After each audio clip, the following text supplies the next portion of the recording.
morning, ladies and gentlemen. It's my privilege to welcome you all.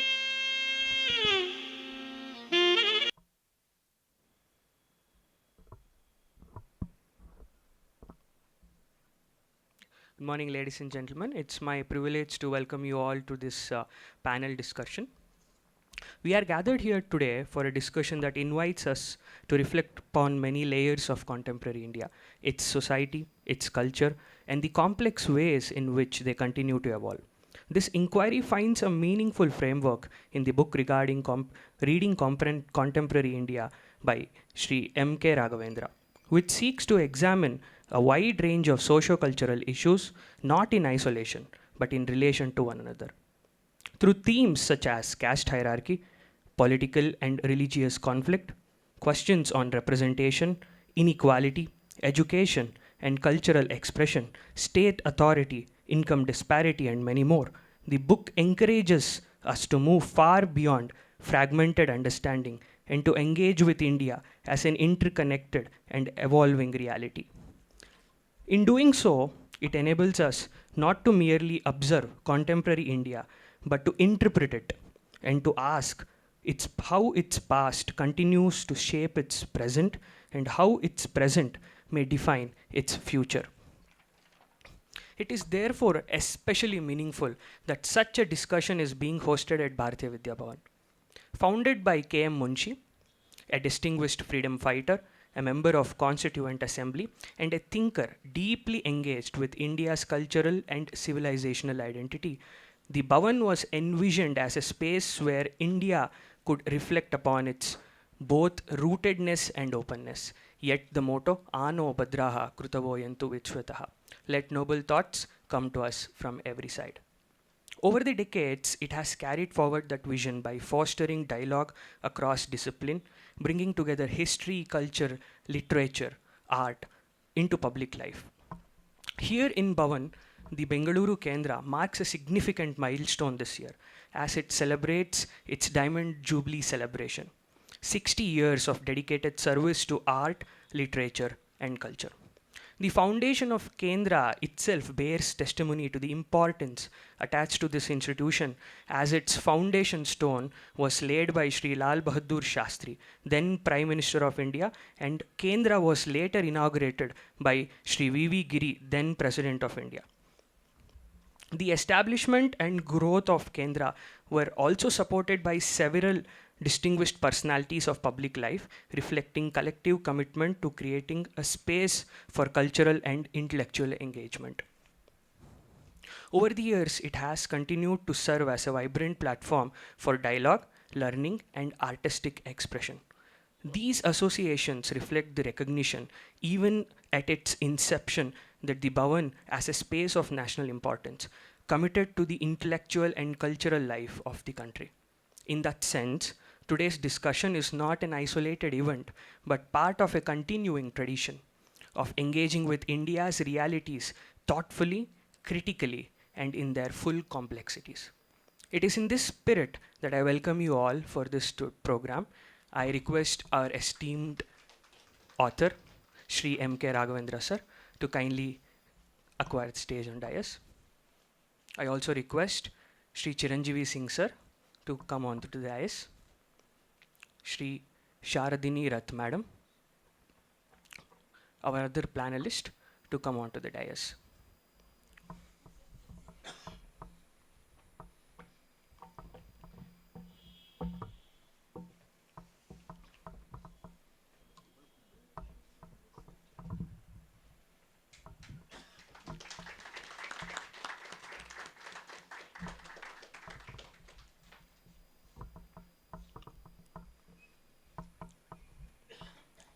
As a part of formal opening, I will briefly introduce our distinguished speakers.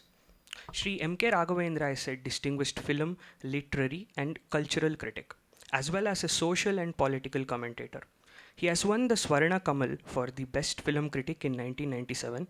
He has consistently explored how India's cultural expression, particularly cinema and literature, reflects deeper structures of society, identity, and power.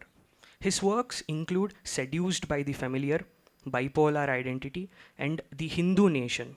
engage with questions of narration, regional and national identity, and the relationship between tradition and modernity. We are grateful to have you amongst us, sir. We also have amongst us Shri Chiranjiv Singh ji. He is a former ambassador of India to UNESCO and a distinguished officer of Indian Administrative Service from the 1969 batch. He retired as the Development Commissioner of Karnataka and Additional Chief Secretary to the Government of Karnataka, and currently serves as the Vice Chairman of Bharatiya Vidya Bhavan, Bengaluru Kendra. He has also been associated with numerous organizations working in the field of rural development, environment, and culture. He was awarded Rajyotsava Award in 2005 by the Government of Karnataka for his contribution. We are grateful to have you amongst us, sir, and we welcome you for this event. Also amongst us is Dr. Sharadini Rath, madam. She is an academic researcher whose work reflect a unique interdisciplinary journey from a doctoral background in plasma physics to a deep engagement with social sciences. Her research focuses on poverty, decentralization, and industrial geography in India, including recent works on geographical dispersal of manufacturing sector. She has authored studies on company towns, municipal finance, and district level planning, and currently serves as affiliate fellow at the Indian School of Political Economy in Pune, as well as president of Tanal Trust. We are truly privileged to have such an eminent panel with us today. Before we begin the discussion, we will have the ceremonial lighting of the lamp. I request dignitaries on the dais and H.N. Suresh sir and also Nagalakshmi madam, Joint Director Bharatiya Vidya Bhavan, to kindly light the ceremonial lamp.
We now move to the introduction of the book. The book is the first ever attempt to examine various socio-cultural aspects of contemporary India as related to each other. The book is divided into separate chapters corresponding to the issues needing addressing, like caste hierarchy, political religious conflict, political communities and representation, justice and state authority, income disparity, higher education, artistic practice, Indian literature, intellectual life, and a brief note at the conclusion of each chapter makes connection with other issues. The book has an introduction tracing significant portions of India's past and an afterword identifying crisis areas in the present. Now I request Shri M.K. Raghavendra sir to present his work, Reading Contemporary India.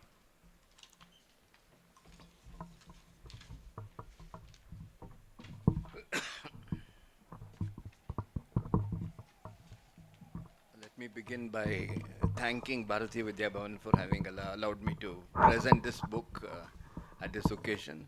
This is not a it's not a book release. There are no sales of the books. This book was published in the US and it's priced at $150. So even I can't afford to buy it. So the point is, given just a discussion around it, the ideas which are sort of just come out of this book. Okay, in the first place, this is an interdisciplinary undertaking. When we look at actually education and studies and all that, there are a huge number of disciplines: sociology, politics, political science, literature, film studies. So all these, they are separate disciplines, and a large number, the way these disciplines progress is based to a large extent on the careers of the academics who are working there. It's very difficult, very difficult to get these disciplines together, because each man is a physicist knows physics, a chemist knows chemistry, a literature person knows literature. There is no way in which they can interchange. And a cousin of mine who's living somewhere teaching in a university in the US, I asked him whether there's any meeting ground, whether the university people of different disciplines actually meet. He said nobody meets to anybody. So the question is that every discipline goes on entirely by itself. There's no way of cross-cultural fertilization between different disciplines at all. Okay. Now, I've tried to do something about India because the interest is in India. Rather, not so much, there's no science there, in the sense science would be too far out, and I'm not even qualified. Though I have a degree in science, I'm not qualified to talk about science.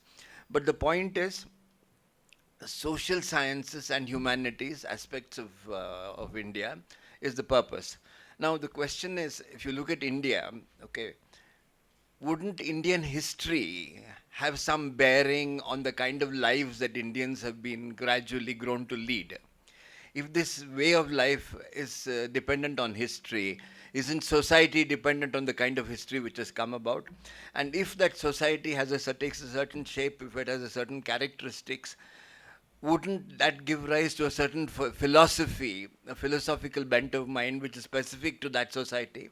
If that is the case, wouldn't it have generate kinds of art, kinds of literature, kinds of thought, kinds of, all these things which are actually like different disciplines, wouldn't they be all related to each other? So basically, this is the thought on which I have worked on this book. And I've got about 14 chapters or 15 chapters or so. So I begin with caste, and then I go on to political communities, electoral politics. Then I go on to political and religious conflict. Then I go on to state authority and justice. Then I go on to what is called the racial discrimination, especially in the Northeast, that concerns only the Northeast. And then I would go on to something called the inward look. I'll go on to then, but pointedly it ends at intellectual life. Obviously, I can't deal with all this in the introduction. I'll just tell you how it's how I begin with, which is largely based on the introduction of the book. Okay. Now, this book is basically trying to bring together unique aspects of India, which I don't find elsewhere. And to confess, it began with understanding the unique aspects of Indian cinema, because I began as a film critic. If Indian cinema has aspects which no other cinema in the world has, it's got music, it's got songs, it's got this, it's got that, which no other cinema has, why did this cinema become so unique? Obviously, it must come from a society which is unique in some way, right? That is the calculation I made. And I went on because I already have a background in economics of some sort, because I worked in a financial institution. I know some science because I have a master's degree in chemistry. I know I've done a lot of reading of literature. I've done some reading of politics. So I felt that maybe I could do something, bring all these things together, and bring out a book sort of calculating how exactly India works. What are these various aspects work in India? Okay. Now let me say straight away that this book is speculative. It's very speculative.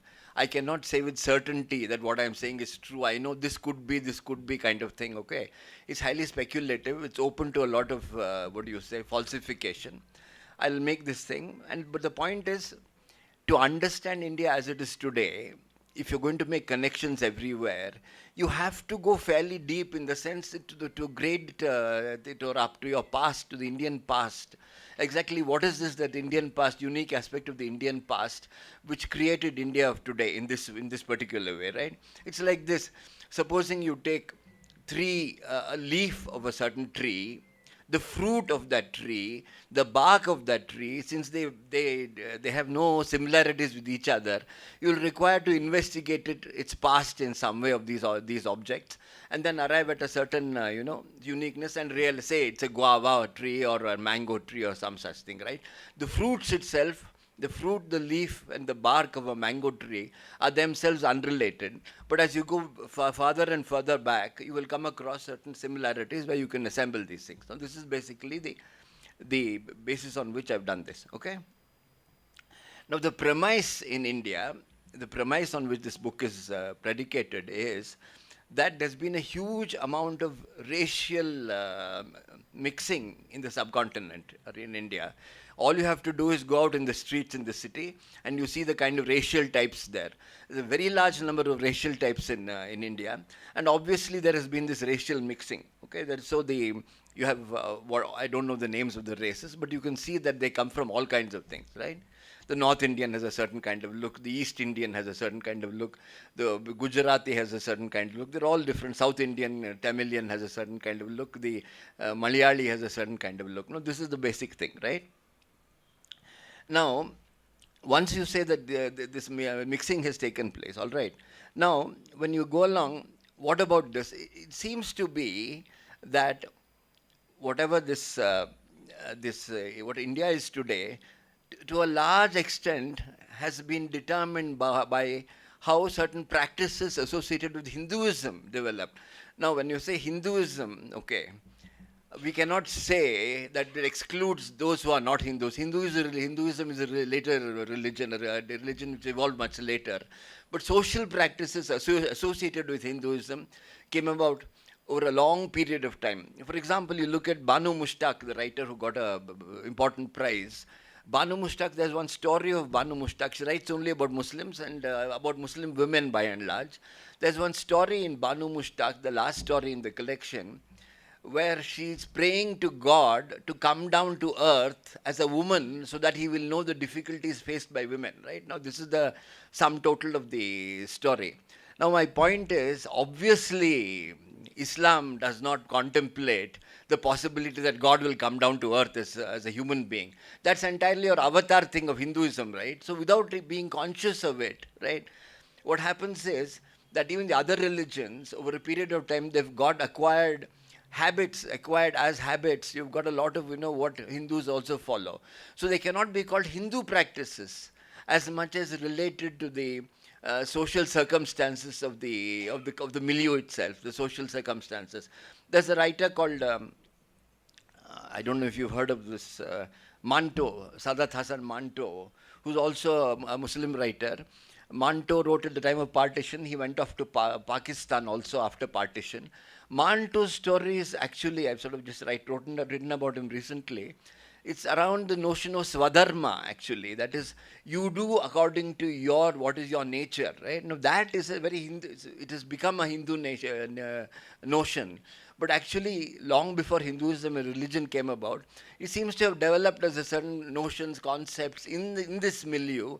So regardless of what religion you belong to, you are forced to imbibe these things. So internalized a lot of these things, right? So when we say Hindu, I don't mean Hindu religion, okay? There's a lot of acrimony, interreligious acrimony today. I'm just saying the social practices associated, which everybody has gone about. For example, an Indian Catholic is not the same thing as a Spaniard, right? It would be a huge number of differences between the kind of practice of Catholicism in Spain. Okay, Spain also invaded South America. Indian Catholics obviously are a different lot altogether. So the question is, regardless of what faith you adopt, there will be certain social practices in your milieu which you have consciously or unconsciously imbibed. This is basically the thing. Okay. Now, the key racial mixing, which seems to have affected everybody in India, is the mixing which took place around 2000, between 2000 and 2500 BC, which is the arrival of certain people from Central Asia, Central Europe. I think it is from Ukraine via Kazakhstan to India. What were once called the Aryans. They were called the Aryans until Hitler brought the term Aryan into discredit. They were called Aryans. Now, what seems to have happened is that these people came to India. Now, for a long time, this was very contentious matter whether these people ever came to India, or whether there was. I mean, it was completely questioned by a lot of people. But what has happened subsequently is that there is this thing of DNA evidence, right? Once you get DNA evidence, it becomes slightly different. It's no longer taken at the same value. It seems to acquire some credibility. Okay, it's no longer based on languages. Okay, which was the earlier thing.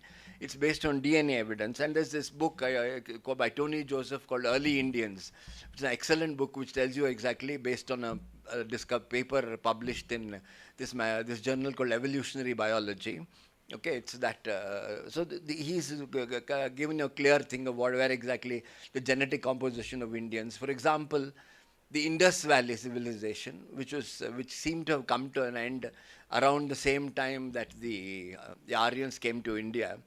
It came to an end around the same time. That itself was a racial mixing of the first Indians who came from Africa 40,000 years ago, and who liquidated or eliminated all the humanoid species there. Those people and a certain migrants from Iran, some were called the Zagros Mountains or so. That itself was a mixed population, but very different from what Indians are today. I don't know if you're familiar with this statuette called Dancing Girl, which was discovered in this Harappan thing, Dancing Girl. If you look at the features of that Dancing Girl, what it looks like, obviously it could be an Andaman Islander. Okay? It's not the kind of Indians you would find today at all. So obviously the Indians of the Harappan civilization were very different from the Indians today. Though Hrithik Roshan may play a Harappan in some Hindi movie, the point is that they were racially very different from the kind of Indians we've got today, what we call Indians today. Even the, shall we say, the most South Indian category, even they are sort of mixed race compared to the Harappans and all that. Okay. Okay, so the question is, these Aryans, or whoever who came to India in several waves, they came around. They seem to have, they had, what did they come? They came with the horse, right? It's very known that they came with the horse. Earlier there were only bullocks and whatever, the cows and bullocks in the Indus Valley. Okay. The point is, they were nomads, whereas the Indus Valley people were cities. They had cities, which means that the Indus Valley people were superior civilizationally than the Aryans, right? That is the thing. If that is the case, how did the Aryans dominate? They came a very small number, relatively small number. They seem to have been very largely by a majority males and a much fewer number of females, people who came along. How did they happen to dominate India? Okay, but there's no evidence of large-scale wars, or we really don't know, but doesn't seem to have been by force. But they seem to have dominated. What is it that made these Aryans dominate? They became priests, we know, right? The Aryans who later became called Brahmins, and they became priests. What knowledge of priestlyhood or whatever did they have, which the Harappans didn't have? The Harappans must have had priests of their own. But speculation, the way I've seen it, I think they knew astronomy, right? They knew astronomy. They came from somewhere else. They had a better knowledge of astronomy, eclipses and all that. So they could, one of the things about they came up with the Vedas, right? The books called the Vedas were the works of the Aryans. It was 1500 to 1200 BC or so. Okay. One of the things was sacrifices to the gods. Now, the basic fundamental thing is, sacrifice to the god is not prayer, it is not submission, it is not devotion. It's a demand, okay? You demand, you give me this, the gods have to come and deliver to you, right? The Brahmin is in many ways stronger than the gods. Okay, this is important. I don't know, Mahabharata, you're familiar with the Mahabharata. You know about Kunti, right? Kunti was given a boon to have 5 children sired by different gods. This boon was given to her by a Brahmin, Durvasa, right? So the point is, the Brahmin at that particular time, in the Vedic Aryans, had some kind of magical power over the gods, It is not like your Yahweh of the Jewish God. It is not like the Christian God. It's not like the Islamic God who is all powerful, who can do whatever he wants. You submit to him. You are supplicants in front of him. Okay, you are only, you can only beseech him. The Brahmin conducts a sacrifice. And for the sacrifice, he has demonstrated through astronomy, he knows when the next eclipse is taking place. He says there's going to be an eclipse like the Tintin comic. There's going to be an eclipse, and there is an eclipse one day later. He says tomorrow there will be an eclipse, eclipse next day. It gives him power of the heavens. He can predict, right? So that makes them more powerful than the gods. The gods have to listen to him. So this situation was there. So the question is that role of the gods is very different in Hinduism. It is not the all-powerful God.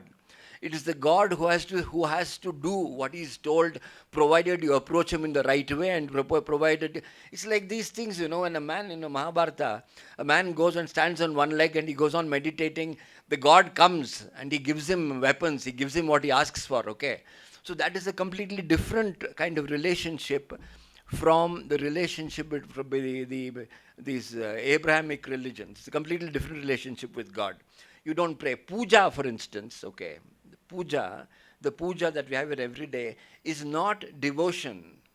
It's some kind of, shall we say, diluted version of the original sacrifice. You're not beseeching God. You're doing this, result of this, it's a transactional thing. I ask for this, I do this, you will give it to me. This is the thing. It's highly transactional. That's the fundamental difference, right? It is not bhakti. Bhakti is a different thing altogether. A puja is not bhakti, right? It's a remnant of the old sacrifice, okay? Now, the question is, it was mainly men who came to Aryan, largely men, so they had to marry locally, right? Locally, produce offspring. And they somehow, in order to maintain their minority thing, they had to preserve their strength in some way, preserve their authority in some way. For that thing, their bloodline was carefully maintained through the male line, right?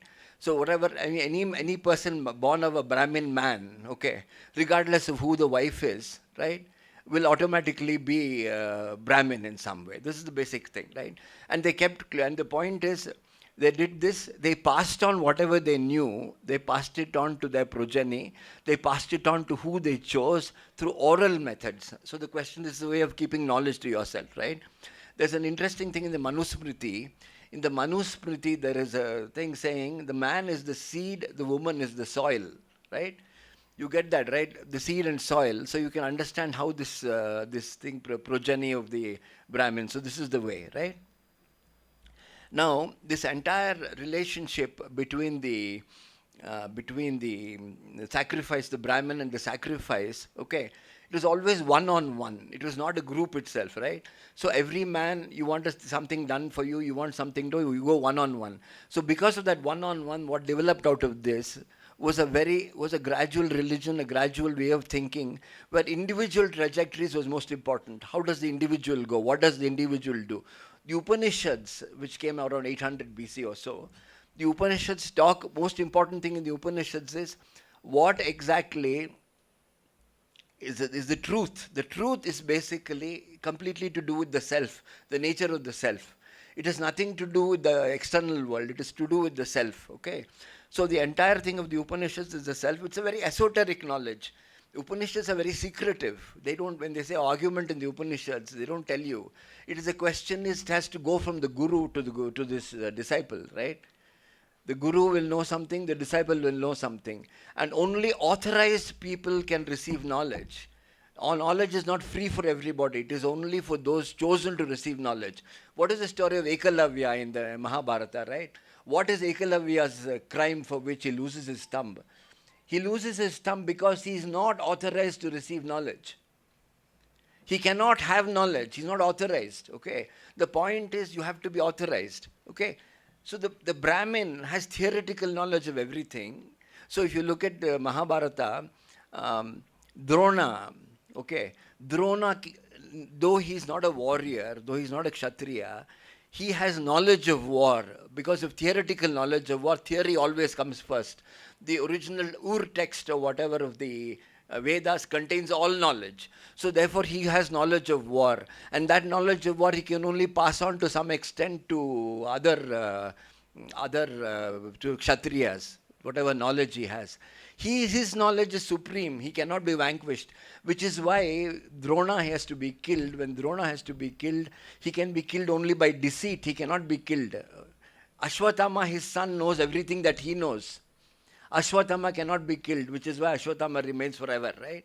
So this is the thing. So the question is that entire thing, the discourse there is the Brahmin knows everything, right? And this has gone on. This entire thing of Brahmin superiority in knowledge has gone on. Arthashastra, for instance. Arthashastra, one really doesn't know whether Chanakya ever lived, right? Whether there was such a person. Because there are local, we can't be sure, but that there were no local records, including of Megasthenes or somebody who came to the court. But the point is, Arthashastra, the point is, it seems to be, you want to know how to rule, you have to ask a Brahmin. A Brahmin will tell you how to rule. The Brahmin knows, okay? Whereas, so the question is that entire thing of knowledge, theoretical knowledge, is held by the uppermost caste, and this is the way. And they've gone on with this thing of holding on to knowledge, okay?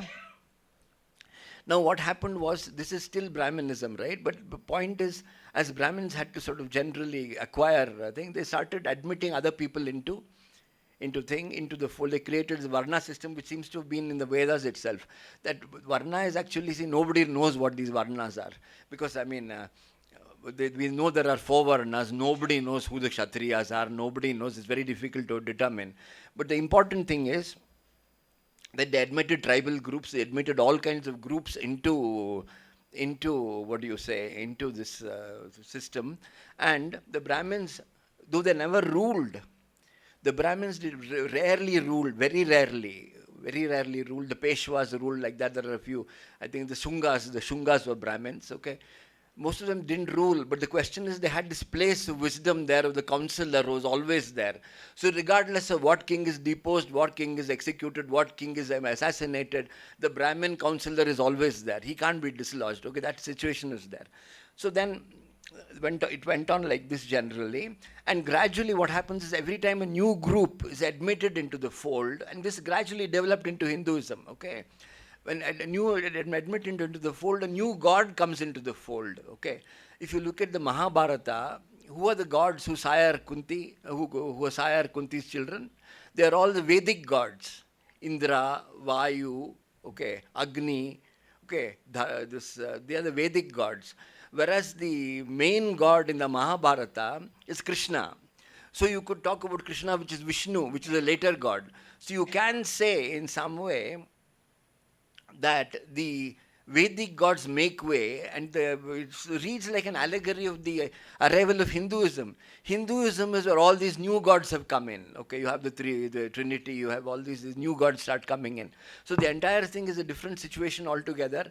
These new gods come in, all these practices start coming. Every tribe has a god. That god is admitted into your pantheon. So you've got how many crore gods? So many 40 million gods or something. Where did they come from? Obviously, it is because of admission, right? Admission of groups into, for example, look at the qualities of a god. Krishna has how many qualities?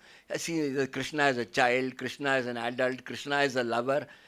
My possibility is these are all different gods amalgamated to become one.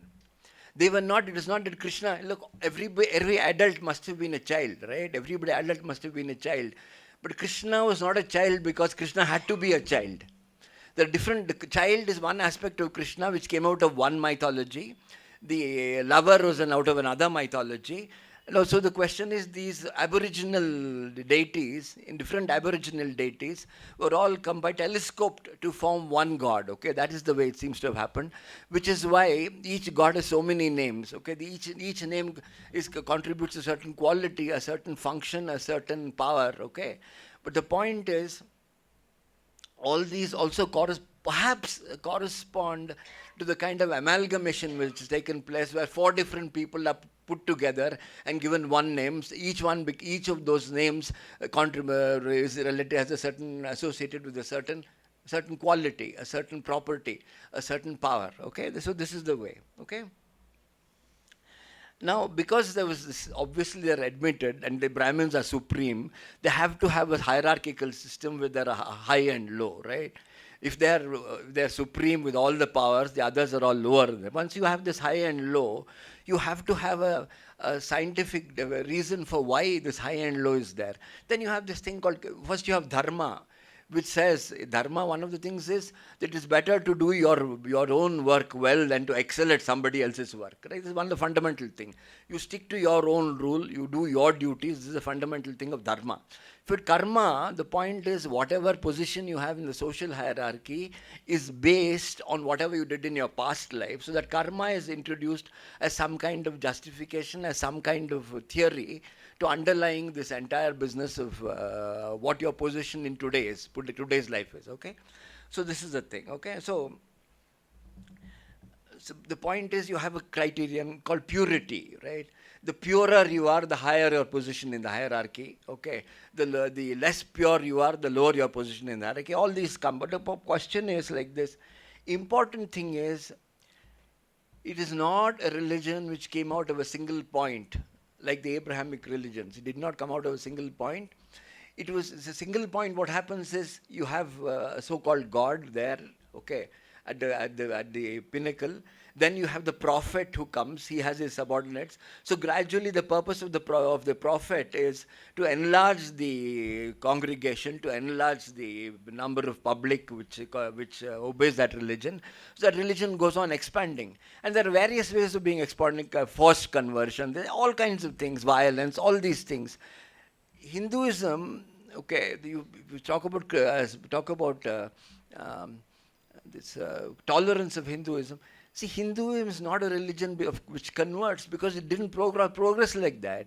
It was largely engaged in preserving this hierarchical structure, not about creating larger number of Hindus, preserving that social stability through this hierarchical structure, at which the Brahmins are always at the top. This is the particular thing, okay?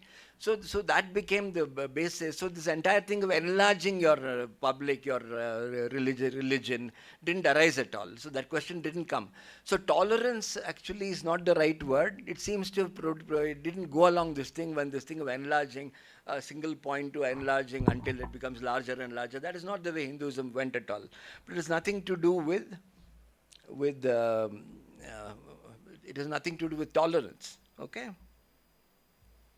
So the important thing is knowledge. When we come to knowledge, knowledge in the Hindu thing can only be passed on from guru to shishya. Okay, passed on, passed on, passed on, which means received knowledge is very important. Learning by rote is very important. Okay, it is not like in the Western thing. The Western thing, you are supposed to become better than your guru. Okay, there is no guru. You are supposed to become. You are supposed to defeat him. You are supposed to be better than him.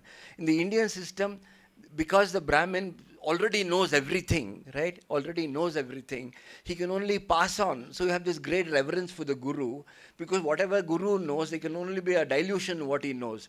There's no question of you improving upon the guru, because it's the source of knowledge is the Ur text, the Vedas, right? The source of knowledge, ultimate wisdom is already there. You can only go further and further down. So the question, there'll be some kind of thing, but there's a tendency, or rather an interest, to keep that to retain the original knowledge. But what happens is that there is a reluctance to pass down knowledge. This was noted by Dharampal. He did a lot of work on Indian science, and it was also noted by Ambedkar. Ambedkar said Hindus were mean because they held on to whatever they knew, they did not pass it down. Okay, now I more or less conclude my talk here. Just want to say that we've got Mr. Chiranjiv Singh and Dr. Sharadini Rath. Sharadini Rath is a social scientist, so she can look at the. I mean, whatever, but she would have read the whole book. But I'm saying that I am certainly no less than her when it comes to social sciences. Mr. Singh is a person with great artistic and literary thing. I don't know as much as that. So I sort of would invite them to kindly respond to my book, and then we can have questions and after that. Thank you very much.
Thank you.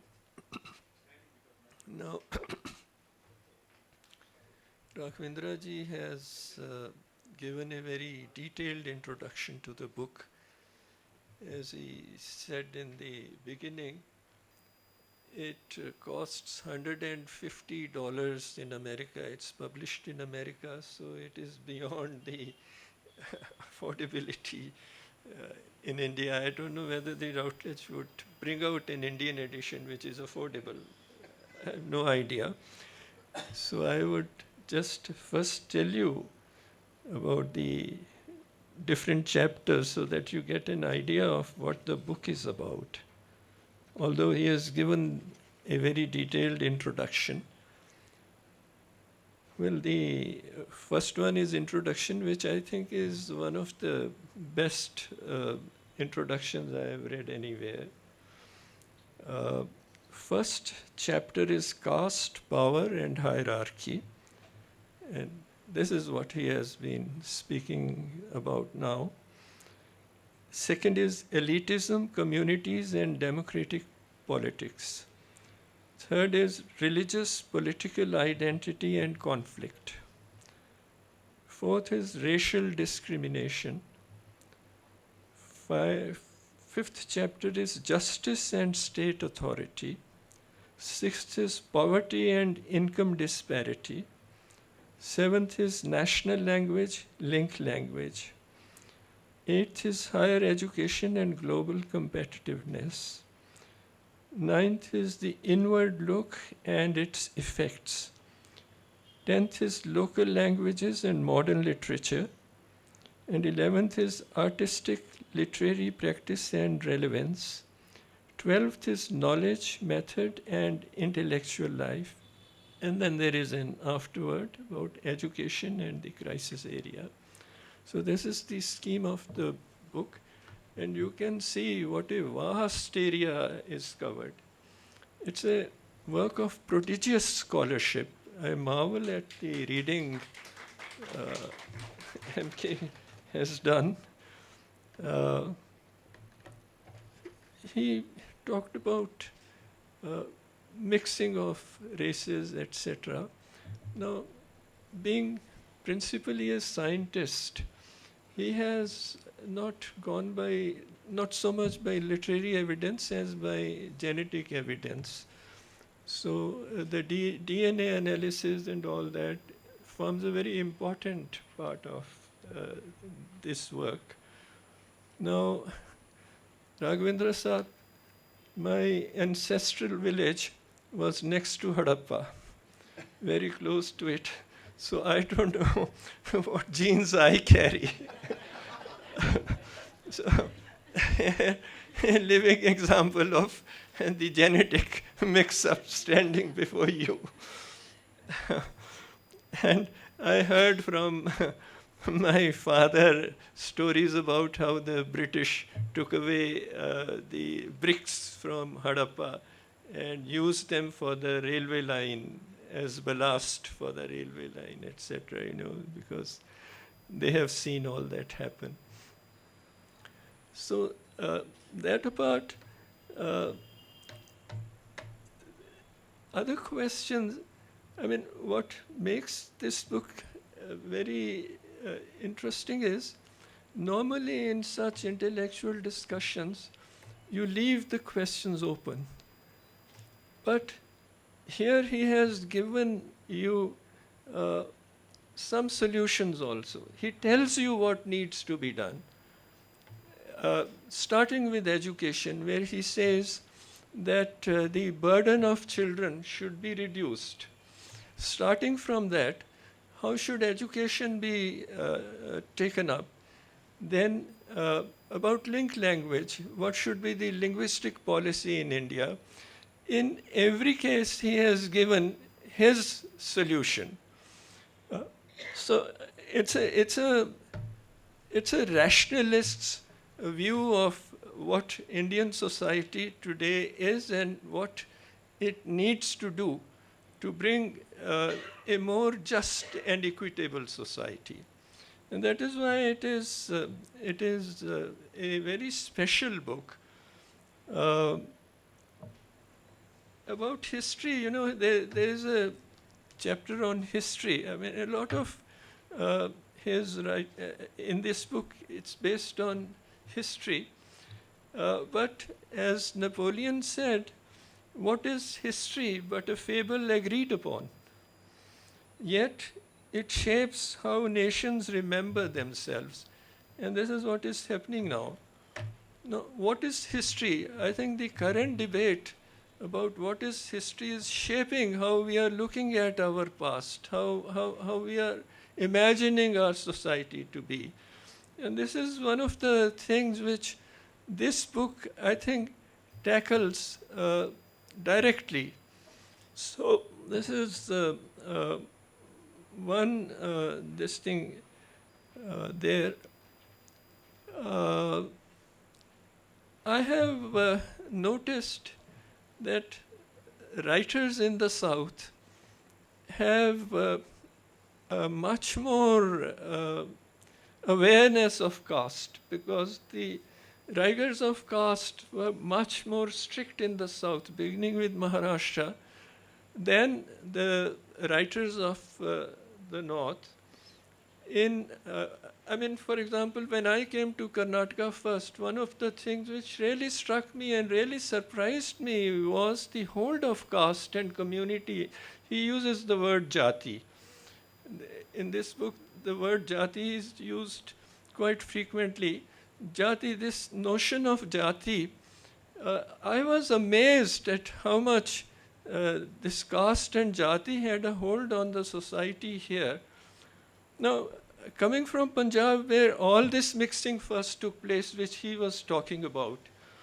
Now, Punjab, for example, we don't know what the Hadappans were like. As he says, this Hadappan girl, the dancing girl, has, if not African features, or he says Andamanese features, he has mentioned. But definitely, she is not like what we would imagine an Aryan girl to look like. So all this mixing of cultures, and layer upon layer. You have the first layer, we don't know which was the first layer, and then on that layer was superimposed the Hadappan civilization. On that came the Aryan civilization, then came the Islamic, Buddhist, etc. It's a layered civilization. Taking the case of Punjab, for example, the Aryans came first there. In fact, while reading the Rig Veda, Suresh ji here gifted me the Bharatiya Vidya Bhavan edition of Rig Veda in 4 volumes. I was amazed at how the living tradition is still there, because some of the names of vegetation, etc., are the ones which are still using today. The Vedic Sanskrit and classical Sanskrit have become quite different, and yet there is a continuum there. And of course, the names of rivers are there. Satluj is mentioned in Rig Veda, and that sort of thing. But they came, and then for 200 years, Punjab was part of the Persian Empire. It was Dara who was defeated by Alexander, and then for 200 years, Punjab came under the Bactrians, the Greeks. So then came the Buddhists. Takshila was one of the major centers, and after Buddhists came the Naths, Jalandhar Nath. Jalandhar town, it's after Jalandhar Nath. And all these Naths, Gorakhnaths, Charpat Nath, etc.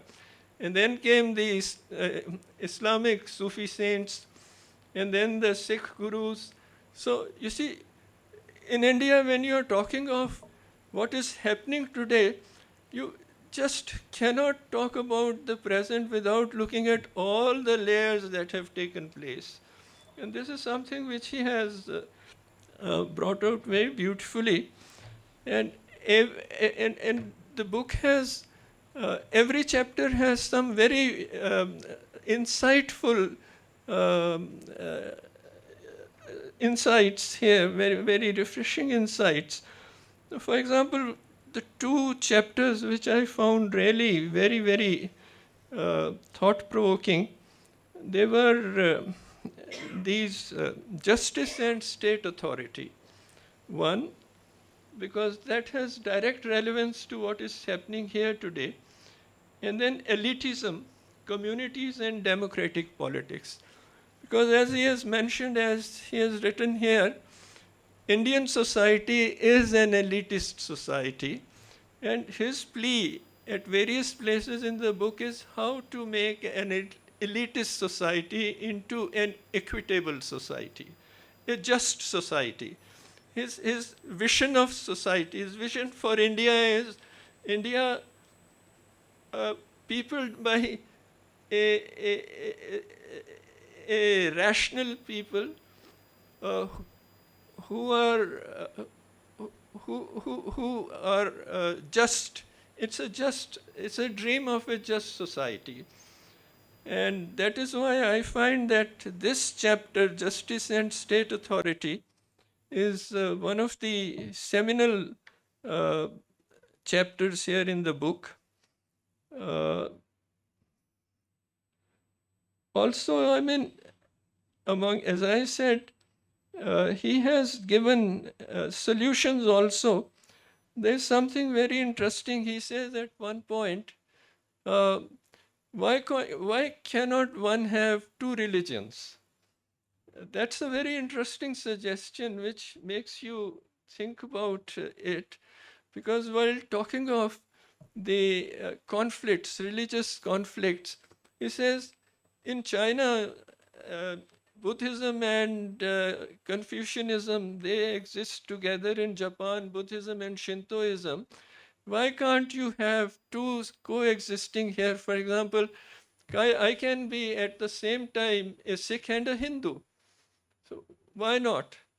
Somebody can be a Hindu and Buddhist. I thought, though it is this point is made offhand in the book, but I think this requires really some elaboration. Madhvacharya in the 16th century, isn't it, Madhvacharya? He said his definition of Hinduism was, a Hindu is one who believes in Paramatma, Paraloka, Punarjanma, and the authority of Vedas. Now, if you look at this, then Buddhists, Jains, Lingayats, Sikhs, etc., they're out of the fold. So, the Kanchi Shankaracharya modified this definition, and he says Hindu is one who believes in Paramatma, Paraloka, Punarjanma, and whose founder is Indian. So that means the notion of uh, Sanatan Dharma. Sanatan, of course, means eternal, and those eternal truths about which Raghavendra ji just now spoke, which the concept of dharma as it evolved. So, if you look at this definition, according to that, one can be a Lingayat as well as a Hindu. I can be a Sikh as well as a Sanatan Dharmi, because in any case, the concepts of dharma and om, they are common to all the Indian religions. Jainism, which is where one of the titles of Mahavira is Nastik Shiromani, and it starts with Om Arihantanam. So, Om Mani Padme Hum Buddhist, Ek Omkar Sikhism, Om Namah Shivaya Lingayat. So these concepts are common.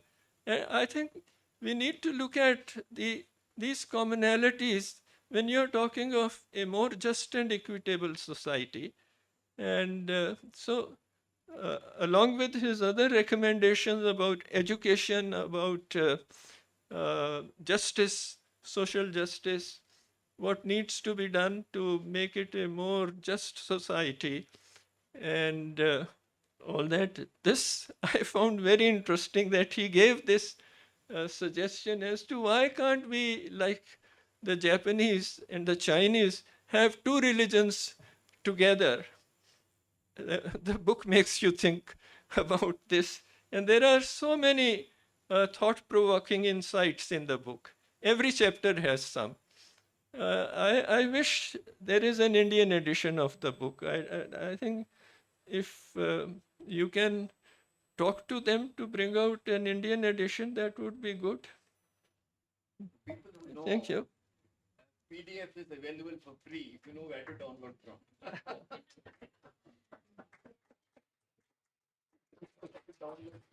It's available for free PDF. So you can get it printed out or something. They won't, but people are not interested. It's very difficult to get a publication.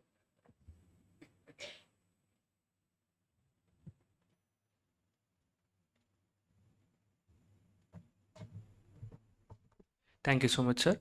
Now I request Sharadini ma'am for her response. It's a dense work of scholarship, needs very careful reading. And as I said, I marvel at the reading and the labor that has gone into this book. One of the most scholarly works recently written in India, which he himself mentioned the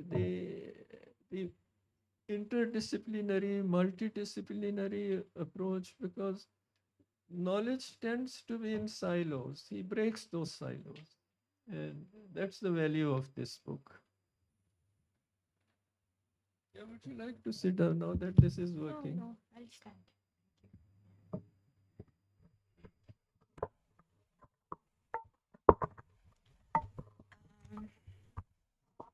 I want to thank Raghavendra for asking me to be part of this program, and Bharatiya Vidya Bhavan for hosting this program. I have read earlier books by Mr. M.K. Raghavendra.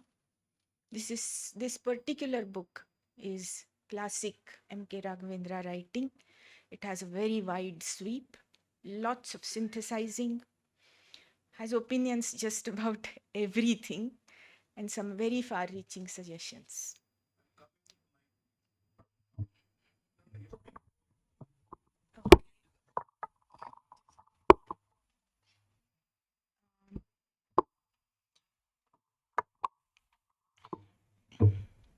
It's a very timely contribution, and it is important that it does not come from a professional historian.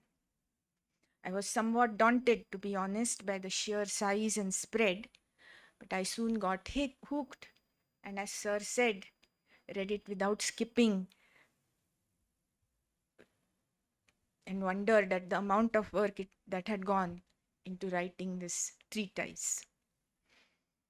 Some parts I am familiar with, being interested myself, especially in the material in the early chapters on ancient history, which I feel are extremely well done. Extremely well done. The book offers a structural analysis of why India is where it is today. And the interdisciplinary approach, as Sir pointed out, makes it very stimulating, forcing one to think about each aspect very clearly rather than resting on superficial readings. I thought I will do some criticism and some commentary of my own in order to respond to the book in some sense. My first comment is partially a critique but builds on the material in the book that Raghavendra has already talked about. Much has been laid at the door of Nehruvian secularism, including the rise of the Hindu right. My own observation is the following. The proud to be Hindu slogan might have been framed as a reaction to the Nehruvian secular leftist readings of history and religion, but it has another root. That of the incontrovertible knowledge that the world as it operates today in terms of scientific, technological, advancement has had little discernible contribution from the land of Hindus. This is terribly galling at some deep and civilizational level. It creates a terrible contradiction between one's estimate of one's own abilities and reality. And this is felt at its deepest level by the elite who believe they deserve a place at the high tables of the world. They have contributed most meaningfully on the terms of the West and within their structures. However, they know deep down that they could and should have done better within. The fact remains that they have not. So, a deeply reductive pride in being Hindu, not so much Indian. The book makes it clear that most of the issues faced by India today are largely the results of its essentially Hindu cultural, intellectual, and social responses to the major events in its history after about 800 BCE. But such upheavals were faced by many societies in the rest of the world. What Europe faced with the advent of Genghis Khan could be termed far more catastrophic than the comparatively almost gentle invasions of successive Turks, Mughals, etc., and almost subliminal takeover by the East India Company. Yet Europe's subsequent trajectory was demonstrably different. What was special about us? To imagine that it will be a good idea to allow the son of a priest to only be a priest and only marry the daughter of a priest is to be blind to a basic human characteristic, that talent has little to do with parentage. It was a positive rejection of the very basis of the scientific method: observe and learn, which, by the way, took Homo sapiens from Africa to Australia in just about 50 to 60,000 years. To then formalize this idea to some fantastical level of social engineering has led to an unimaginable loss of talent and ability over the past 1500 years. We rejected the notion that manifest progress is made when many individuals with many different abilities at many different levels operate in a socio-economic environment with no barriers. The inward look that constitutes an entire chapter and which was absolutely fascinating reading. I have never quite seen it put like that. Exposition of the inward look. It's one of the best chapters in the book. The inward look is so all-consuming that we have actually mandated the inability to look outward.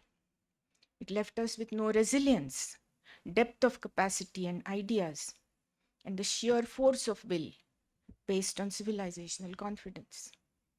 Mahatma Gandhi's vast mobilization for civil disobedience is perhaps the only instance of our history where there was unity of purpose across all sections. So, does the Hindu right today reject caste once and for all as the foundational principle of a future Hindu society? Have their elite leaders publicly renounced their castes? I am a believing Hindu and I have no caste. The secular left, again, frequently referred to, at least attempts to theorize the demise of caste and tries to believe it could lead to something egalitarian sometime in the future. It is disingenuous to conflate rejection of caste with rejection of religious belief, to criticize them, or to say you did not criticize Islam sufficiently, so we will reject your criticisms of Hindu matters. It is deeply self-defeating of the project to be proud anything, Hindu or Indian. The book focuses on education as the panacea for this deep internal and civilizational ill. I sympathize. I do. I fervently wish it would work. I will even contribute to making it work. But as a Maratha activist fighting for reservation in Maharashtra put it, why should I give up the one thing That gives me at least some social standing vis-a-vis some other people for simply being born to my parents. Then what will I be left with? Less than nothing. We have a long way to go. A small comment that relates to this notion of the right and the left in the Indian economic context. In the West, the right often relates to economic policy, also social, but mostly economic, as against that of the left. There are other differences, but this is a major one. Somewhat simplistically, capitalism versus socialism. Yes, the Western right does maintain, including in the United States, vast welfare programs. But they make it clear that they do not like them and wish to dismantle them at the earliest. So, where does this Hindu right stand in this matter? To go by the actions of the government over the past 10 years, one can say it is neither here nor there. It is either opportunistic or reactive. So it pacifies capital and allows an oligarchy to develop almost unchecked while paying lip service to MSMEs. It talks about employment generation and the demographic dividend while spending vast amounts on cash transfers in various guises. Universal healthcare and school education, something that the book has repeatedly referred to, have seen ever smaller allocations. The fantastic wealth and income inequality that we live with is subsumed under the celebrations of highest GDP growth, third biggest economy, etc. Our share of employment in the formal sector has never crossed 6%, while countries like South Korea and Japan, which were devastated during the war, reached 30% years ago. To be fair, some economists on the economic right had hoped that this Hindu right will also be the new economic right of the sort that India has really not had. And they have had an impact on issues such as Manrega allocations and deregulations of various kinds that benefit capital. My next comment has to do with higher education. Again, a topic that seems very close to Raghavendra's entire analysis. I will speak a little bit about the context in which I make this comment. We recently did a study in a regional degree college in a small town in western Maharashtra by asking those who had completed their degrees 10 years ago to give information about their post degree and employment trajectory and the place of higher education in it.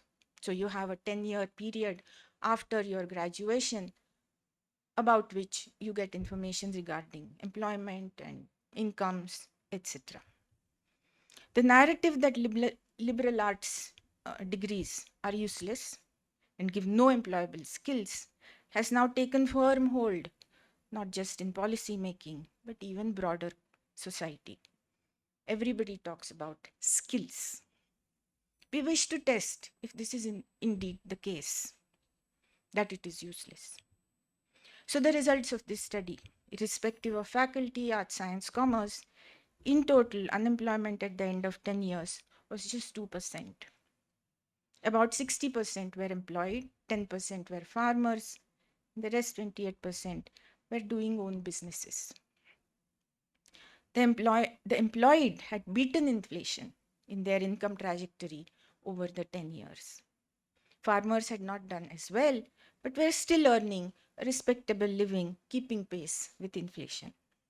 Those with own businesses had a section that had done really well, a section that was less successful, but still earned at least as much as the farmers. Just 6% had migrated out of the area. About 70% were first-time graduates in the family. The employed were teachers, accountants, clerks, managers, factory supervisors, army jawans, police constables, gram panchayat members, and so on. Among own businesses, some were making sofas, ready-made clothes, etc. Others owned medical, grocery, fertilizer, Xerox shops, eateries, and so on. It had taken them an average of about 4 to 5 years of sometimes getting some additional education, some basic computer skills, some experience, to then find their place in the employment market where they were comfortable and performed well, to settle down. From there, the incomes rose steadily. Every single respondent, 100%, even those who were unemployed at that time, said that the process of doing the degree was invaluable and that they would do it again if they were doing it now.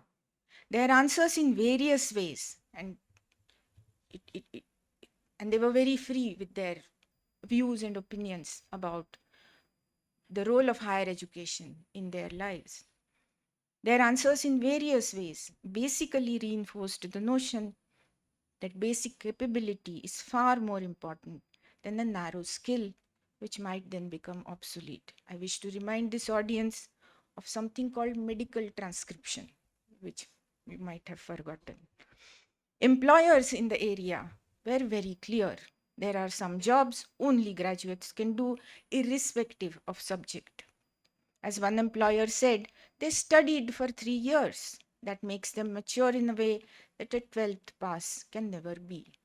We need that quality. So, the good old notion of higher education as a higher capability is still a working principle in regional economies today. Are they employable? Yes, they are. This capability also gives them a foundation, gives a foundation for those who want to have their own enterprises.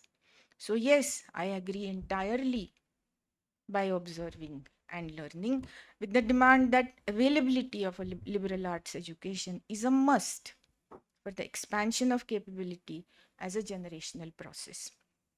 The book deals with the issue of quality of education in excellent detail.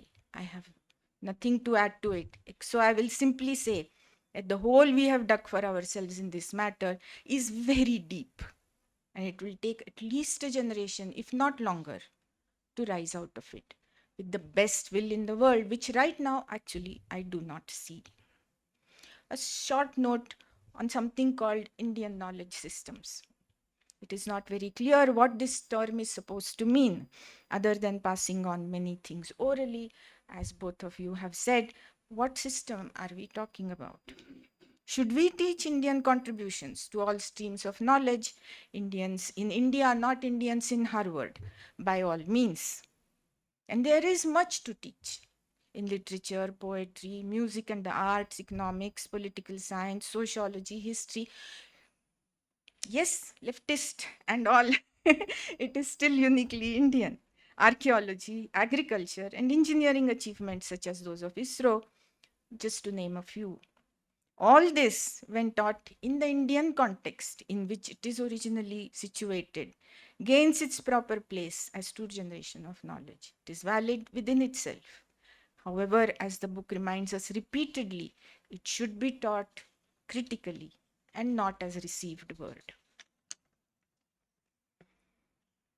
This has now become part of mandatory as part of the new education policy. I have seen what colleges are going through to implement it, especially in the context of the terrible shortage of good teachers that they face, a direct result of allowing quality of education to degrade over decades.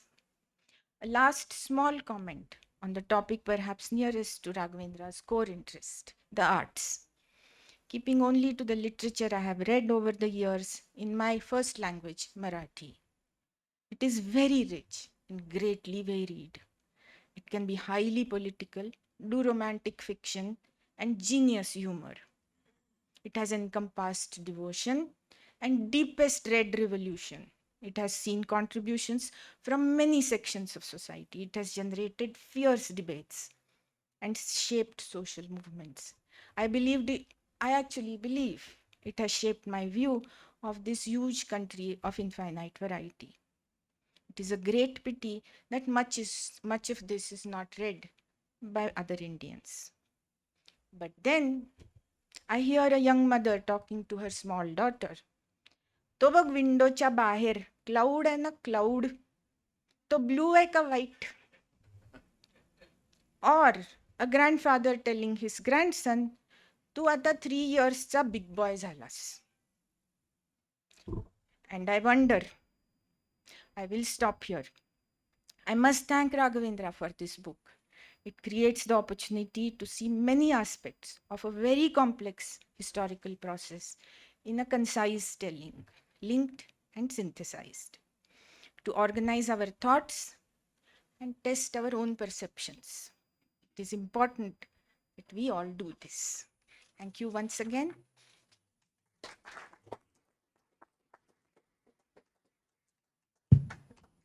Now,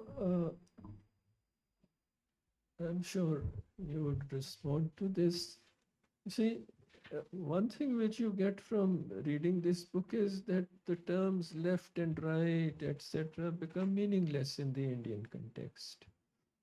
And with the new education policy, which you mentioned, uh, actually the fear is, are we becoming a deracinated society? Uh, Probably it is this fear which is making people to talk of ancient Indian wisdom, etc., to be part of the curriculum. Incidentally, this looking back is not something which is from the BJP coming to power alone. It has been there, especially in the Hindi belt, for a long time. Jai Shankar Prasad, one of the top Hindi writers, writer of Kamayani, etc., wrote about the past glory of India in his plays as well as in his poems. Kamayani is based on a Vedic legend, to which Premchand then said, Prasad gade murde ukhadne mein lage hain. That is, he's disinterring the buried corpses. So this process is from the, at least in the Hindi belt, from the late 19th, I'd say you can say mid or late 19th century. This is a process. What you are seeing today is a culmination of that process. So, and the effect of colonialism, which you have mentioned in passing but not in detail, I think when Islam came, I mean, we don't know what happened when the Aryans came. If you read the Rig Veda, it's these are hymns in praise of gods. They are in praise of rituals. For example, making of the Somrasa. There's so many hymns addressed to Somrasa. How to make it, how to grind it. There are hymns on that. And about deliverance from the enemies. There are hymns about so and so. I mean, gifts of cows, etc. All that. So, uh, tells of a pastoral culture. What the Hadappans, some people speculate that it was the environmental reasons which caused the decline of the civilization. They had to leave the place because the rivers changed the course. For example, Saraswati dried up. And we don't know what happened. But there was a kind of continuum. If you see as you have mentioned in the book, taking the long-term view since the arrival of the people, you have mentioned the DNA studies, the kind of break which colonialism represented, are we seeing the result of that now? And what is happening now? Can we say that it is the reaction to that? Because Marxist ideology is European ideology. Even the leftist historians like Irfan Habib and Romila Thapar, etc., if you say that they follow the leftist ideology, it is a European ideology. So you can say it's again part of the colonial legacy. So this what is happening now, is it a reaction to that? Now, just to give one example, uh, Maharaja Ranjit Singh had made education compulsory and free, and the equivalent of Tahsildar, if there were any children who were not attending school, he was dismissed from service. And when the East India Company came, they were surprised that there was universal literacy and the schools and madrasas running so efficiently. The female literacy was over 61%, which was higher than in England at that time. So, what the British did was they said, if we have to subjugate these people, first destroy their educational system, which they did. In fact, the textbooks, they had burning of textbooks, and every person who brought that textbook, 1 paisa was given to that person, and then the books were collected and they were burnt. This is what colonialism did to us, which we talk of the synthesis. We have been, as you mentioned, various streams came and they became part of the fold. But does this represent a break, the result of which we are seeing this today as a reaction?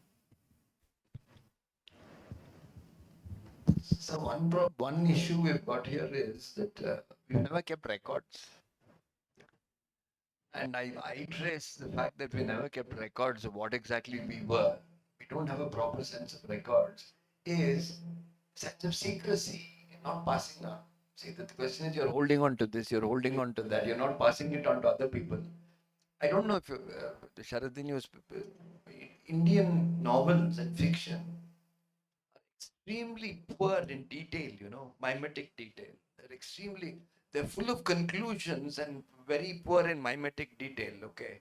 This goes along, this is a fairly common thing. In fact, the very rare, I just read on Marathi novel in translation called Cocoon, you know that? Kosla? Kosla, I read that, yeah. That is very rich in mimetic detail. But by and large, this mimetic detail, observational thing, right? Observe. You're basically concluding, you're basically persuading, you're basically instructing. Okay? You're not observing. So the question is that because you don't observe as a writer, you don't observe as a scientist, this is, what happens, there are no records.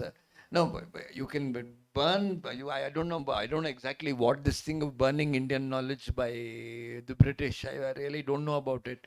But that fact that a lot of stuff was unavailable, okay, I mean, it's very difficult to sort of exactly what are the reasons for it. See, for example, when in my book I've talked about Indian knowledge, right? The basic thing about Indian knowledge is we need to mandate patriotism in some way or the other, right?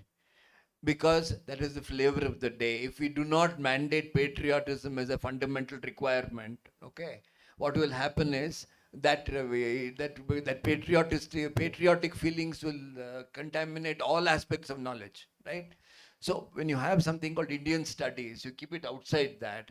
You keep Indian studies as a separate thing. You look at it, even teach astrology by all means. There's no reason.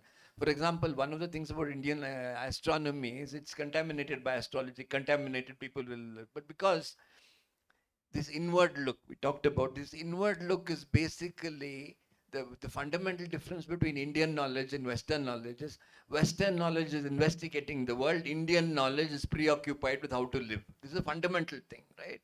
So the question is, when you're talking about the stars, you're interested in how it's going to influence my life. That is not the way. For example, Newtonian physics is not going to agree with, is not going to accept astrology as a component. But if you're going to teach astrology as a component, it'll have to be taught separately, as in Indian, one of the things, right? The same thing with, for example, the thing of time, what exactly it is. There's a lot of things which have to be somehow Indian philosophy. Look, what philosophy means here is very different from what it means in the West. what argument means. For example, Upanishadic arguments, of course, I've not read the Upanishads, but I read some other stuff. It seems to be basic riddles, you know. They're basically riddles based on your knowledge of whatever you've read, right? Sophistry of some sort. I know the Vedas very well, so ask a question. I ask you a question. There are certain rules of how this can take place. But they're basically, if you ask a question, for example, I can't ask you a question, the answer to which I don't know. If I don't know the answer to a question and I ask you that question, then what you will say to me is, you're arguing above your capacity, may your head burst into 1,000 pieces. If I say that, you're finished. That's the end of your argument, okay? There seems to be a lot of stuff here like that in the Upanishads, that basically as you reach a certain thing, but you will hold back. You will say that is an interesting point, we should take it up at some other point. So the question is, that actual solution is never reached. You'll go off a little further and you will say something. And what happens is, it remains very much like a riddle. It is not Socratic argument. See, Socratic argument, one of the fundamental things is that through the argument you arrive at some kind of general consensus. What is justice? You ask one question, you ask another question. The basic thing is to arrive at some kind of solution of what justice means. Here that is not the case. Here it is more it's a kind of debate, I mean, in some way, okay? Where there were rewards attached to the debate in some way, okay? Whether you defeat somebody, it's competitive in some sense, okay? I don't know, this Amartya Sen's book was there. I don't know, Argumentative Indian. He gives, Argumentative Indian, gives examples of people, arguments in women, I think Gargi, one of the women arguers and all that. But the point is argument verbal or is it in written? See, one of the problems with verbal argument, okay, one of the problems with verbal argument on the thing is, I can use my charisma. For example, you can't defeat Jaggi Vasudev because Jaggi Vasudev is always, is charismatic, right? So the question is, it is not an argument in writing. In argument writing, you can clearly say, this is the way, this is the way, this is the way. I can't summon my charisma. I can't summon my control over the public as part of my argument, right? Whereas if you have verbal argument, you're always summoning, you're using your charisma, you're trying to do this. So the question is, I'm not very, shall we say, I'm not a great admirer of Amartya Sen, but Amartya Sen has this thing, he doesn't solve this issue, which I wrote in another book. I've actually examined that and find out what exactly is this, how can you do this, how can you to talk about verbal argument on the same thing as written argument. Since the entire thing is an oral culture, all arguments are verbal only. Okay, there are no written arguments. So the question is it reliable to talk about an argument when you're looking at the truth? But if it's going to be in the form of a shall we say, a kind of riddle asking where you demonstrate your superiority over somebody else. Okay, I believe many of these sages in the Upanishads, enormously rich people in terms of cows they owned. Okay, very, very rich people. Okay.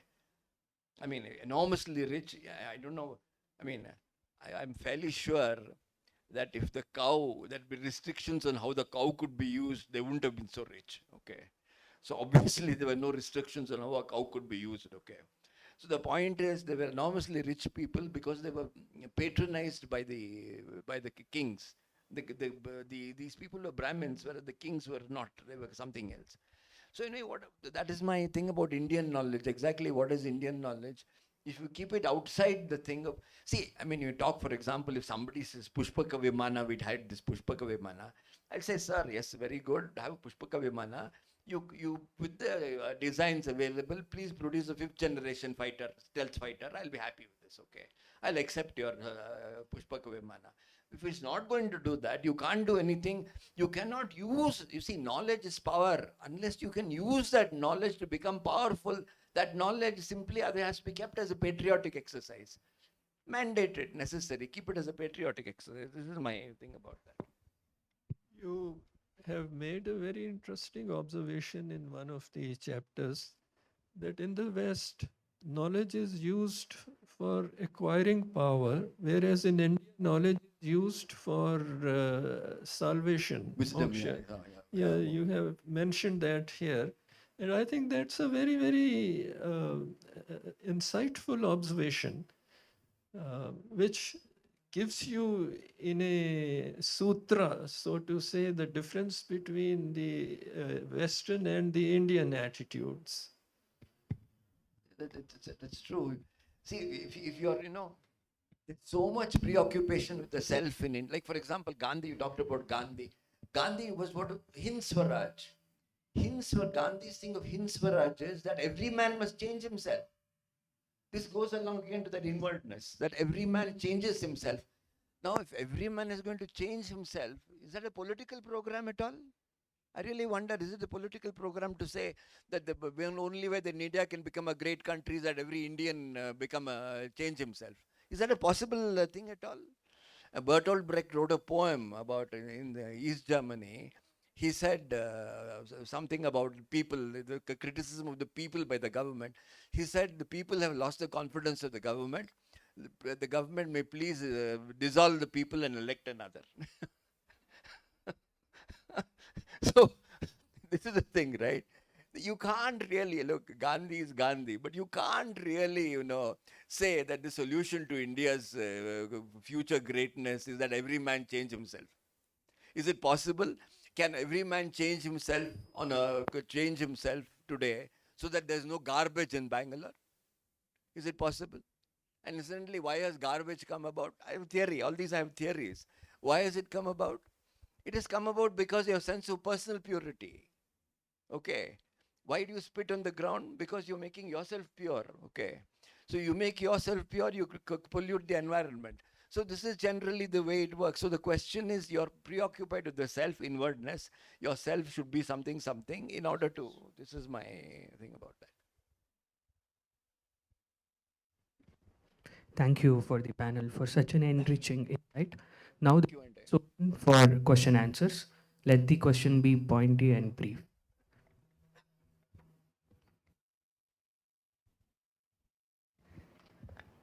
Um, Good afternoon, and Mr. Raghavendra, fantastic effort to explain the book. And esteemed panelists, it was a beautiful reading of your understanding of Indiology.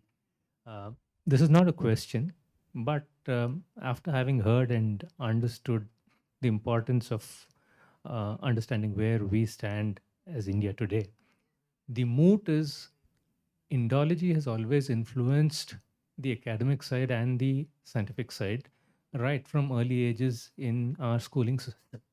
So if you look at how we are taught sociology in school, it is basically across three domains, which is history, geography, and civics. But there is no emphasis on teaching Indology at the basic foundational educational system. And we imbibe it somehow as we educate ourselves, get to graduation, and get exposed to other academic interests. My own reading of Indology came because it was influenced largely by history and mandated by the boards, and over a period of time, by exposure to language and to subjects of such like, the understanding of Indology has broadened the perspective. And it was not until I got exposed because of my own personal roots, understanding Indology through the archaeological and the metallurgist domain, which was sort of scientific and corroborated with history. I just want to know how much of scientific evidence is really influencing current Indology commentary today that you're writing about, and the future of Indology apart from the academic research. See, there's almost no primary work in my book. It's all secondary. There is enough secondary work available. See, one of the problems with the Indian language, there is no such thing as a peer-reviewed publication in Indian languages. So the question is, are there? And correct me if I'm wrong. Okay. So if there is no peer-reviewed, how do you certified knowledge? How do you produce, right?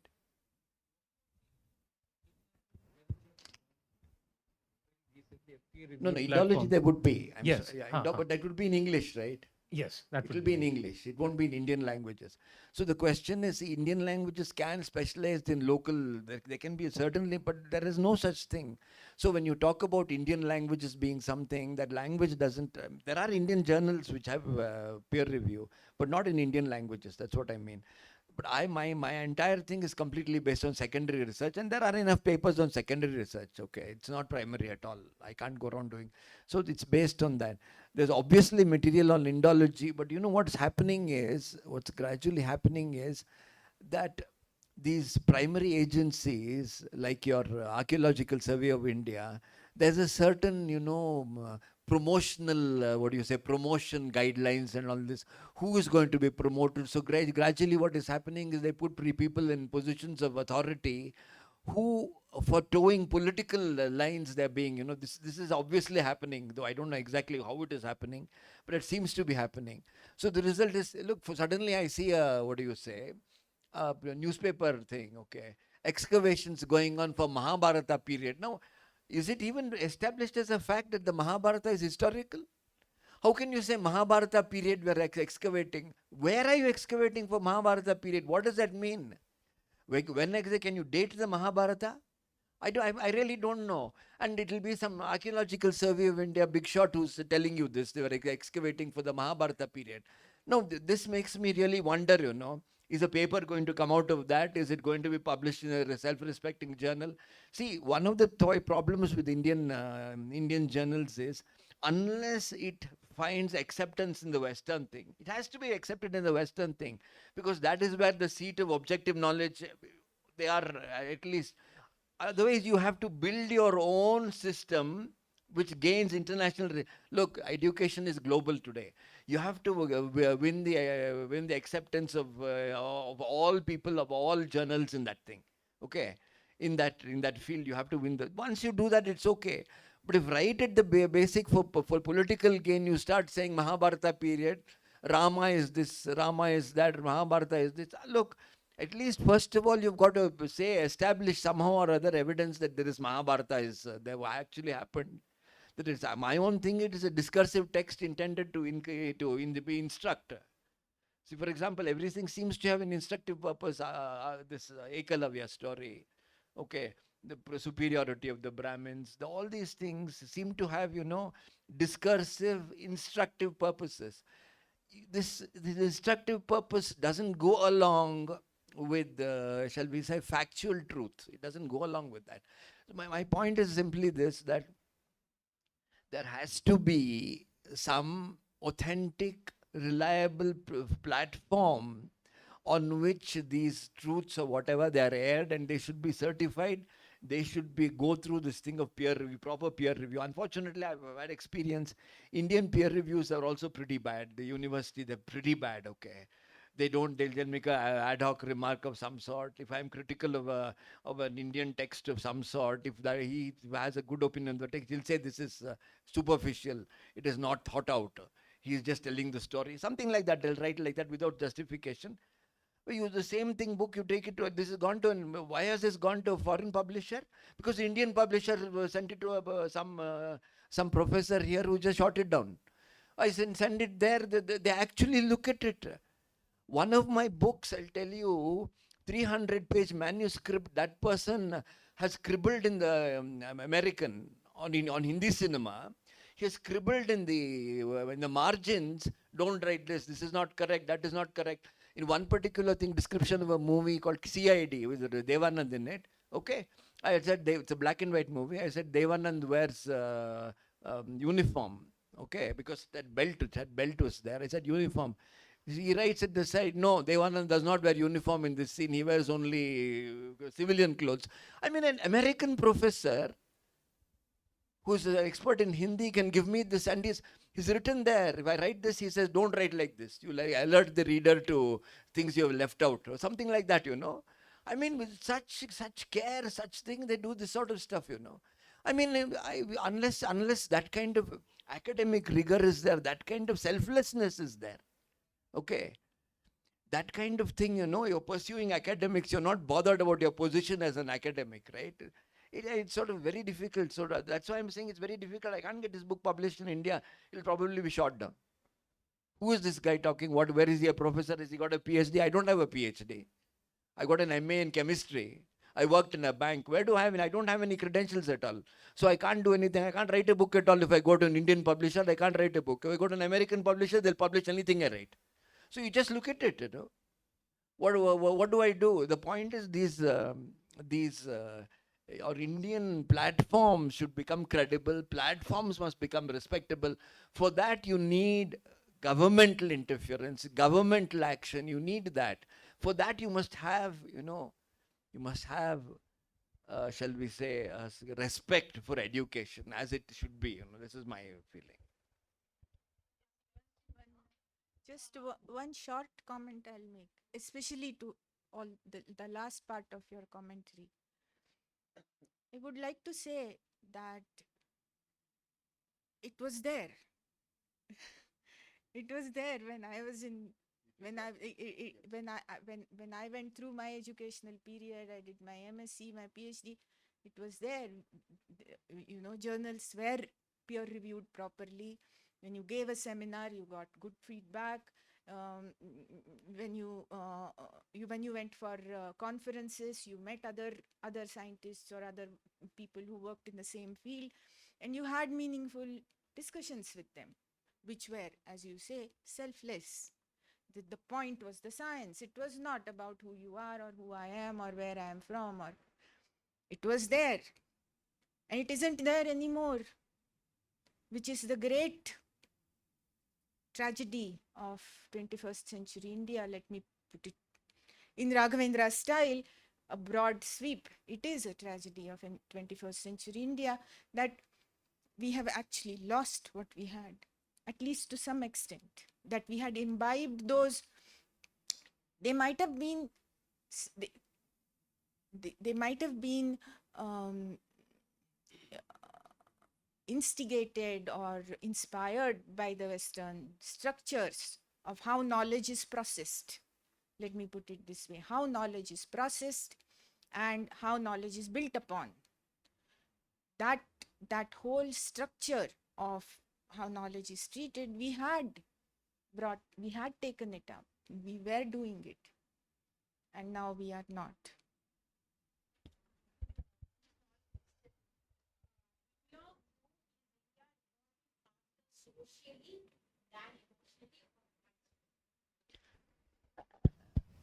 Can one evolve emotionally?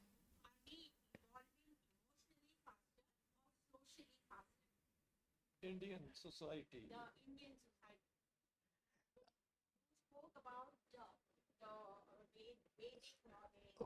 Yeah, yeah. And also about the Indian education. Yeah, please. So, Yeah. my question is India evolving faster socially? Because nowadays, there is a mass change in Indians, what I observe after the BJP has come in. They are evolving also.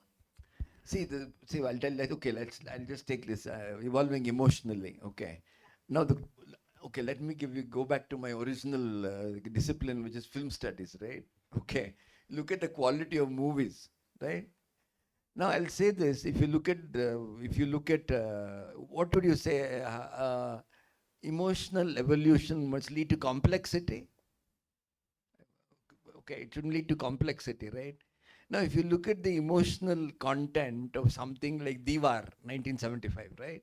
Okay, and look at the emotional content of Durandar, which is better? Which is more complex?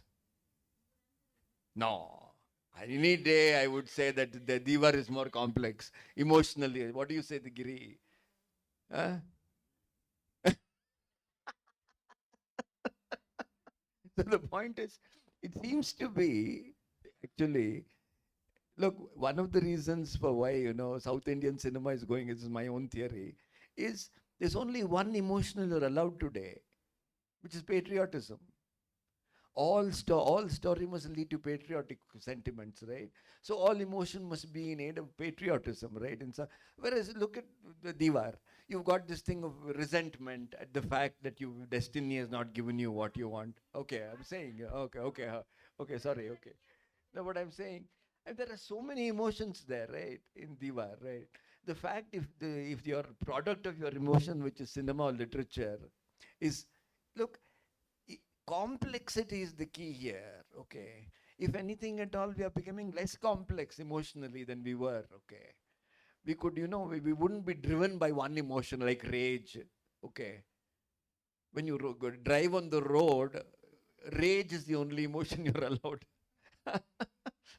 so, so it seems to be that, look, if you look at complexity, I think we're certainly less complex today than we were 50 years ago, 25, 30 years ago.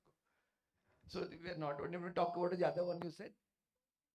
Socially, at least I think we were more aware once upon a time. No, we were more aware. Scientifically, I'm not. We've got some scientist friends here. Technologically, we've evolved, but it is largely this algorithmic thing. That is, you follow a certain set of instructions. That's basically it. No. So I really don't know whether we evolved socially. If you say if you evolved socially or sociologically, it means your awareness of your society should increase. I don't think that is true at all. I don't think our awareness of society has increased. It's probably decreased. It's decreased. Our awareness.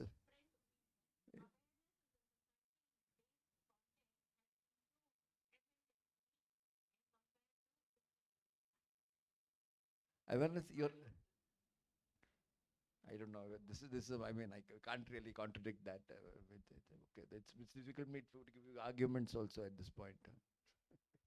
Yeah, please. Yeah, yeah, yeah, I'll talk to you later about stuff, but very interesting. I wanted to say something about the fact that you used only secondary sources. I think one place where primary sources could work is, for instance, the inscription stones. You said we don't have records, but Sheldon Pollock, when he's talking about inscription stones, he talks about Karnataka having the largest real estate of inscription stones in the world, about 30,000. And I think Tamil Nadu has 40,000 over a larger area. So those include inscription stones that are not just Veeragallu, where you commemorate a hero, but also, or land grants, but also just regular events that were noted down in stone, set in stone, so to speak, and that can provide some sort of historical evidence. And I think Rice did a reasonable job with the Gazetteer when he brought out those 9 or 10 volumes. But I'm saying that could offer certain It's possible. information that Yeah. you don't find in secondary sources, no matter how good they are. Yeah, obviously. I mean, my book, I can't do that. But the point is, see, the important. I believe there's an interesting thing here.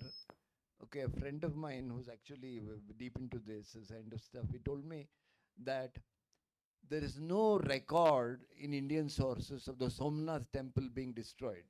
But there is any number of records of number of people who have helped to construct the Somnath temple, this donation, that donation, any amount of records. So it seems to be that records which are maintained because of this inwardness, okay, it seems to be big. Look, you help to construct a temple, no? Okay, you're assured some kind of salvation. Whereas the recording for Somnath temple destruction doesn't guarantee you anything. So there seems to be this Veeragallu, okay, the exact shall we say the factual content of that will have to be evaluated by somebody else. It can't be taken simply as that. No, okay, even otherwise, whatever inscriptions will have to be evaluated, translated, with corroborative evidence has to be done. But obviously, for writing this book, I can't consult that. I can only consult secondary. You see, as a former head of the archaeological department in Karnataka, I can tell you the inscriptions that you are referring to, mostly they tell you that in this area so and so ruled at this point of time. Beyond that, they don't tell you much about the society at that point of time. Most of them are about grants, that so and so donated so much. That's okay. Otherwise, there is praise of the ruler. Many of the inscriptions are in praise of the ruler. The ruler might be a small local chieftain, but the kind of praise that is given to him, because we like to take everything back to the epic age. So, therefore, The main problem, as Raghavendra ji has been mentioning again and again, is in India we don't have that many primary sources. What we look at even to construct our history is basically foreign sources. The travelers who came to India, their records, mostly that. And when the Mughals came, it was their court chronicles, which are now the primary source, but then that is also biased, because if Abul Fazl is writing about Akbar, obviously he is praising Akbar. You don't have the contrary view as to how the society was functioning. I mean, we don't even know why the Harappan civilization lost. There's no record. The history of, recently Dr. Madhav Gadgil passed away shortly. He is a great environmental scientist. He has written a history of from an ecological perspective of India. And Ram Guha has written about the ecological side. But we don't have sources. Look at Mughal records, look at British records. British records, they will tell, if you look at the CID reports, which were sent to the government, some of which are available now, according to them, everybody is a villain. Now, our heroes are the villains according to the British records. Now, I worked with chief ministers here, so the special branch reports which were given, the police give to the chief ministers and to the prime minister. So I asked somebody who was a keeper of these records in prime minister's office, what do they say about these leaders? Because in the state, according to these reports, everybody is a villain. Same is the case. So he said it's mostly about their underworld connections, their sexual escapades, and that sort of thing. Now, if you take those as your primary sources, what kind of history you would be writing? And we just don't have the material. Look at the material which is available in the West for any historian. If you want to make a film today about, let's say, a film, Amrapali, for example, was made in the 60s. This is Buddha's age. And look at, we just don't know how people dressed in Buddha's time. Whereas if you want to make a film today on any historical subject in the West, they have all the record of the dresses, how, what implements were being used. We have nothing, no records.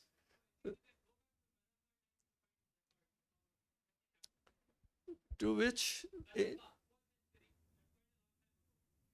in India, what records are there?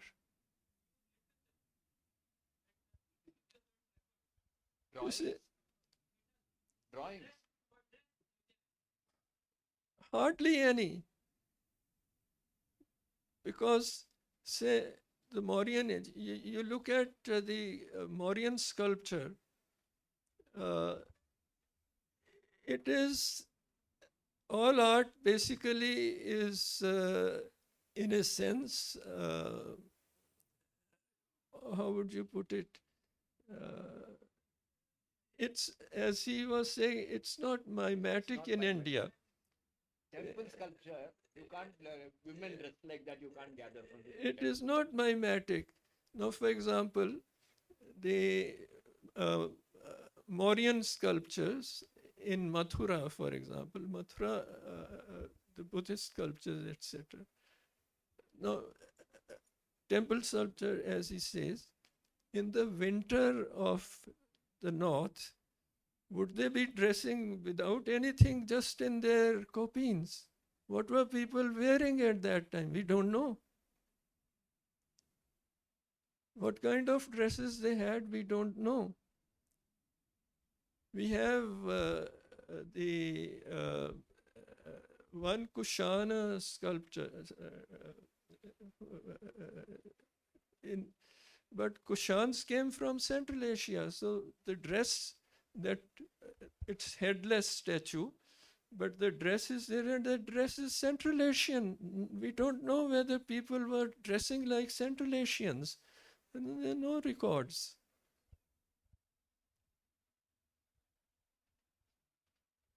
If it is not mimetic, it is not reliable. Written words, descriptions.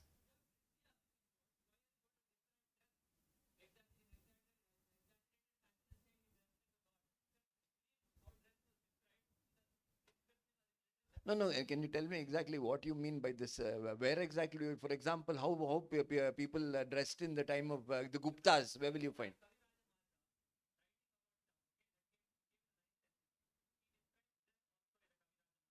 Can you tell me what exactly?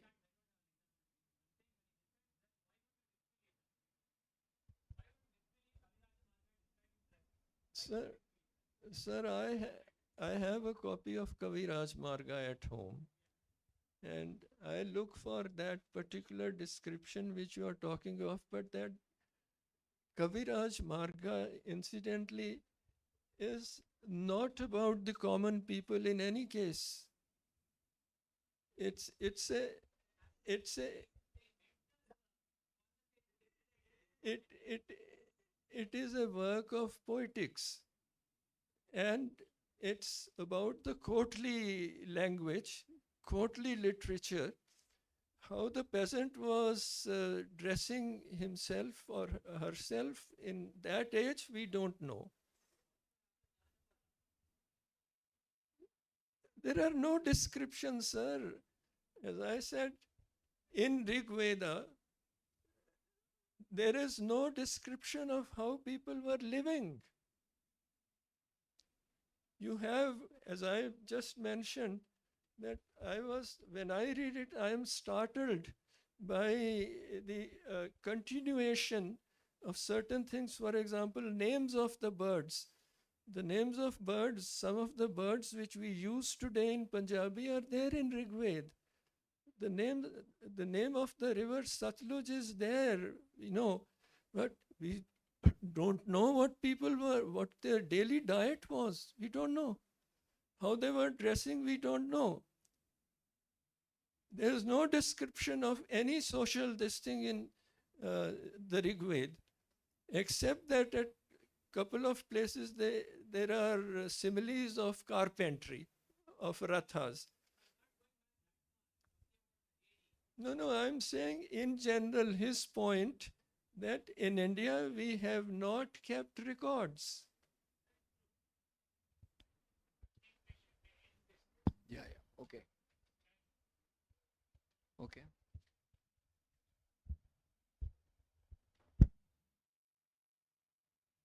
We thank the esteemed panel for their insights. Now we move to felicitation ceremony.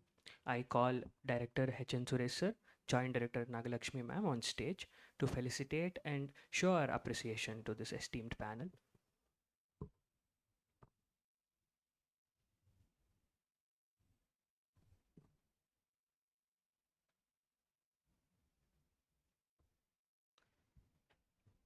First, the author of the day, Raghavendra sir.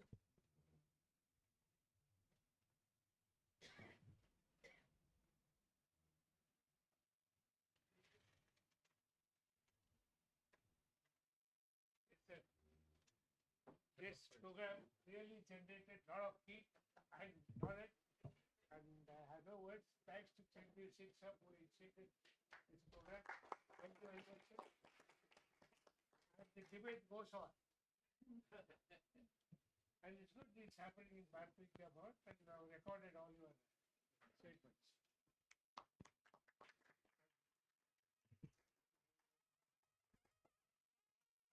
Next, we have P. Chiranjiv Singh sir.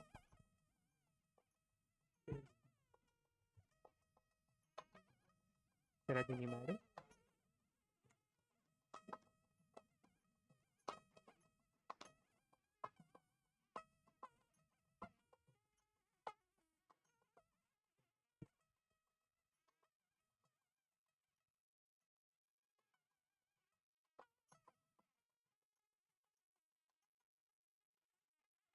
I call upon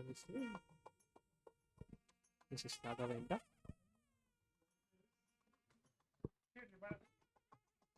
I request Mrs. Raghavendra on stage.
As we come to the close of this engaging, thought-provoking session, on behalf of Bharatiya Vidya Bhavan Bengaluru Kendra, I extend our sincere gratitude to Shri M.K. Raghavendra, Shri Chiranjiv Singh, and Dr. Sharadini Rath for sharing their time and insights with us.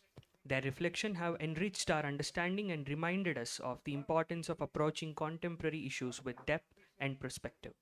I also thank all members of the audience for your presence, your attentiveness, and your thoughtful participation, which have contributed greatly to the success of this program. As Bharatiya Vidya Bhavan marks 60 years in Bengaluru, gatherings such as these reaffirm its enduring commitment to dialogue, reflection, and pursuit of knowledge.